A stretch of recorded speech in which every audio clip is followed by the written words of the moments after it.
मोजाङैनो जाबाय। आङो आरसिनि प्रेसिडेन्ट हिसाबै जोबोद गोजोननाय मोनदों। गोबां जोंनि डिगनिटारिसफोर फैबाय, बेनिफ्राय गोबां रायजो राजाफोर फैबाय। गमामायैनो बड'लेण्ड एकर्ड बिटिसि एकर्डआ बे एकर्डखौ बयबो रायजो राजाफ्रा बरायखायो आरो बरायबाय।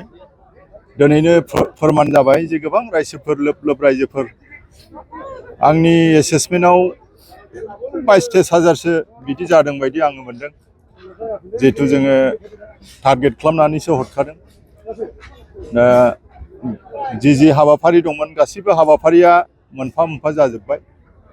आरो क'क्राझारनि सेन्ट्रेलि जि प्रग्राम खालामनाय डक्टर हिमन्त बिश्व शर्मा सारनि आरो हाग्रामा सारनि डिसप्ले डिजिटेलजों जि डिसप्ले खालामनाय आरो बिटिसिनि थाखाय डक्टर हिमन्त बिश्व शर्मा सारा जेरैबायदि हाग्रामा सारनि जि खामानि मावबाय थानाय बेखौ जोबोद मोजां मोनदों आरो सान्थिनि थाखायबो बिथाङा खोथा बुंबाय आरो उन्नतिनि थाखाय आरोबाव 1000 कौटि आरो आनएमप्लयडफोरनि थाखायबो डिक्लेयार होबाय आरो माखासे डिक्लेयार होबावदों।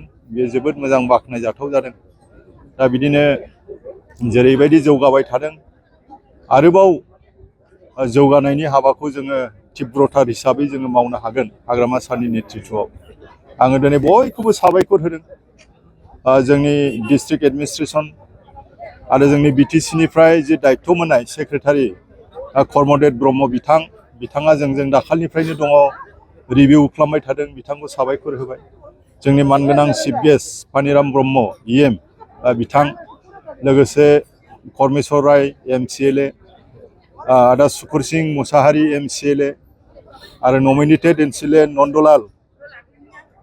नन्दलाल बिथाङाबो जोंजोंहाय लोगोसे दंमोन आरो गोबां संगठनफोरनि हेड धोरोमनिफ्राय लानानै आरो जातीय गुबुन गुबुन जातिफोरनि संगठननि आफादगिरि नेहाथारिफ्रा फ्रायानो फैजोबदों आरो जोंनि पार्टिनाथ' BP पार्टिना सेलफोर दंखासै आरो जोंनि लिडारफ्राथ' दंखासै आरो गोबां बिदिनो जों नुस'यैबो गोबाङानो फैबाय।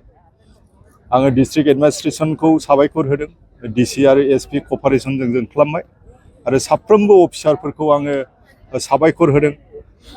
जेरैबायदि हाग्रामा सारनि जि थांखिमोन बे थांखिखौ फार्स्टआ मोनबा जेनाखि गेरेन्टि स्किम बे गेरेन्टि स्किमखौ दिनै जोङो साबा खुरियै जोङो हा पाट्टानिफ्राय रेभिनिउ फरेस्टनिफ्राय लानानै सेल्फ हेल्प ग्रुप, आनएमप्लयड, बेनिफ्राय डिसेबोल, बेनिफ्राय सेनियर सिटिजेनफोरनि थाखाय जेरैबायदि होखानाय थिखानाय दं बेखौ जोङो होजोबनो हाबाय।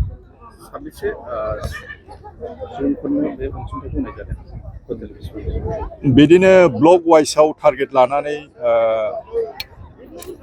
आनएमप्लयडआथ' मोनसे ब्लकआवहाय 100 जन खरि, बेनिफ्राय सेल्फ हेल्प ग्रुपआ 833 खरि आरो बिदिनो 100 जन माखासेफ्राबो डिसेबोलफ्राबो आरो बे माबाफ्राबो सेनियर सिटिजेन गासैबो बिदिनो जों समान मोनफ्रोमबो ब्लक हिसाबै समान 40टा समस्थियाव बयहाबो समानजोब बेबायदि होदों।